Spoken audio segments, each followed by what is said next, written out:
Okay, now we're going to talk a little bit about gear and tone. Zakk's been pretty consistent throughout his career with his choice of guitars. He's pretty much a Les Paul custom man through and through. Obviously, there was the number one, which was the white guitar with the circles on. And the story is that, originally Zakk played an SG, and he got the white guitar and then landed the gig with Ozzy and had the hair, had the flares, and was worried with the white Les Paul that he was going to get lots of Randy Rhoads comparisons. So he commissioned someone to do circles like the Vertigo logo with the circle kind of spiraling out. When the guitar came back, the guy had sprayed it wrong, and he had a series of concentric circles on there, and that has since become his trademark. He had a guitar with a signature guitar with it done in mirrors. It's been done in camouflage colours. I've actually played the number one, the original guitar. I was very lucky enough to get to have a go on it, and I played a couple of the early custom shops, well, really early serial numbers when I worked with Zakk. He also has another Les Paul which had the Confederate flag on it, and the guitar is sort of quite heavily vandalised and doctored. And the story goes that he was watching another band that I won't mention who they kind of frowned upon because of their tight trousers and hairspray. And he was doing a photo shoot, and they were laughing at Zakk for having the same guitar as the singer of this hair band. And when they finished the photo shoot, they went back in, and Zakk said, "Oh, has anyone seen my guitar?" And they said, "Oh, it's outside on the bench." And when he went outside, Ozzy and the rest of the band had covered his Les Paul in newspaper and set fire to it. So the whole of the finish had come off. So then he brought it in and was kind of a little bit annoyed but laughing. So one of the woodshop guys who was working on the set for the photo shoot, he got his sander. He started sanding off the finish, and then every time they finished the beer, they'd nail the tops of the Budweiser bottles on it, and this guitar just grew and grew. And when the original signature models came out, Zakk told me that he was given a bunch of bodies that he was going to burn and drag behind his truck and hammer beer bottle caps into, and they'd fetch ridiculous amounts of money. There's various different guitars in the range now, and obviously you can buy the slightly cheaper Epiphone version, which is still a cool guitar.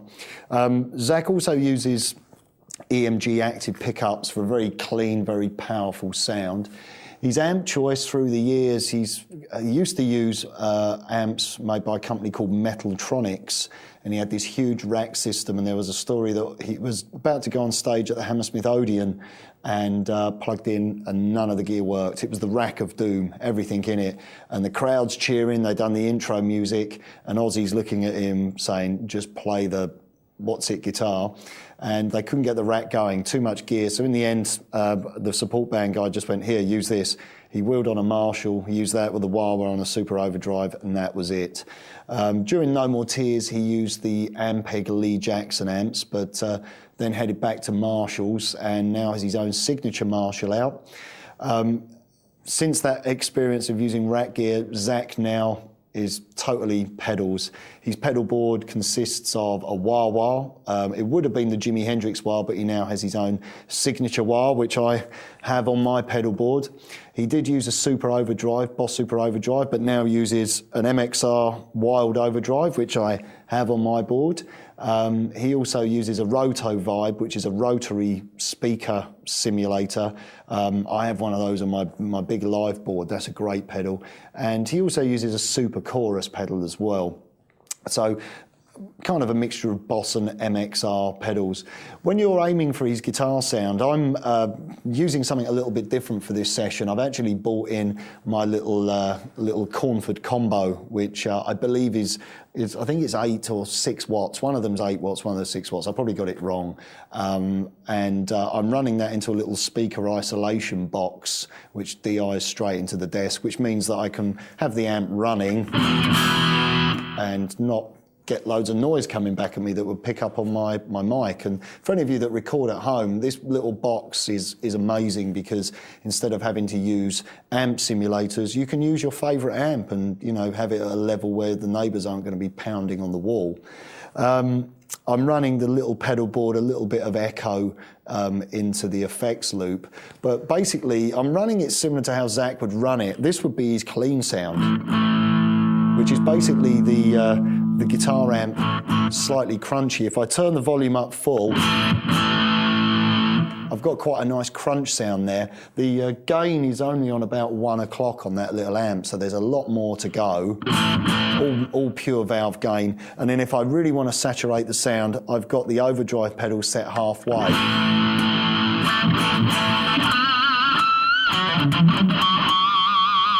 You can hear it when I kick it in, all the harmonics start to really pop out.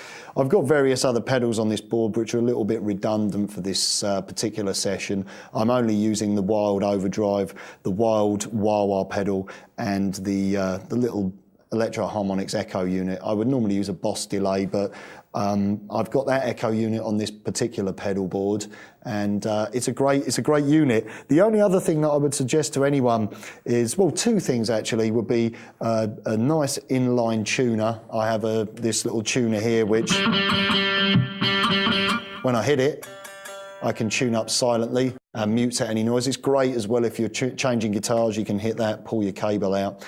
And I've also got a little power unit there that powers all of my pedals, with the exception of the Electro Harmonix because it's got a funny plug on it. But I use pretty much all Boss and MXR and Dunlop pedals on all 4 of my pedal boards, my main one. And I have all of these little Dunlop power units. They're great, they're very clean, and it means you haven't got problems with batteries dying or anything like that. Now, in terms of the guitar sound, I've dialed in a little bit of extra top end and bottom end, scooped out some of the mid-range as well. I could have added a chorus to the sound, which would have been kind of authentic for that sort of late 80s, early 90s period. But I've gone for a slightly more organic, raw tone.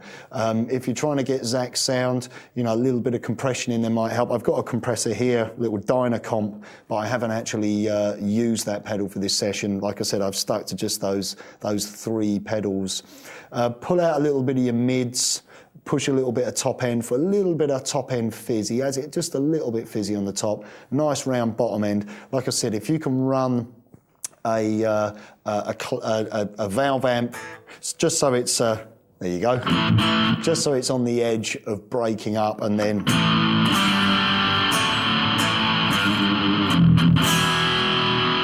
you know, add the distortion pedal, or the overdrive pedal on top. I find overdrive pedals, I prefer the sound of overdrive pedals to distortion pedals. Distortion pedals are a little bit too compressed, and if you add them on top of a crunchy amp, it's sheer overkill. In terms of guitar, I don't have a Les Paul, and if any of you have bought any of my other instructional DVD products, you'll know that I use Music Man for 99.9% of the time. I am a Music Man endorsee. I love Les Pauls, but to me they're a little bit thick. I always loved Fender Tellys. That was always my guitar of choice. This is kind of a mixture of the two. It's like a Les Paul Junior crossed with a Telecaster. I use a few different ones of these with different types of pickups in, but this is my main one that I always use. It's got some, you know, kind of vintage humbuckers in it that aren't too high output, and they crunch really well. So in terms of your guitar, it's going to be pretty hard for you to emulate Zakk's sound if you're using single coil pickups. I would definitely make sure that you've got humbucking pickups. In terms of your setup, if you're using a pod, go for a kind of a modern high gain sound, scoop a bit of mid-range out, a little bit of extra bass and top end. If you're using an amp, a valve amp, try and get it to crunch a bit and then add the pedal on top. And it's a pretty classic heavy metal sound. You know, listen to some Tony Iommi from Black Sabbath, listen to Randy Rhoads, and then move on to Zakk Wylde, and it's quite a natural progression. Okay, that's pretty much it from me. There's a lot of information for you to get through on this DVD, and I hope you enjoy it. Zakk is one of my favourite rock metal guitar players, so it's always a pleasure to delve into his vast bag of licks. With all of the information, make sure you take your time, practice it slowly, and feel free to experiment with your own solo ideas over the Zakk Attack backing track. Anyway, that's it from me. I hope to see you on another DVD really soon. Take care. Bye for now.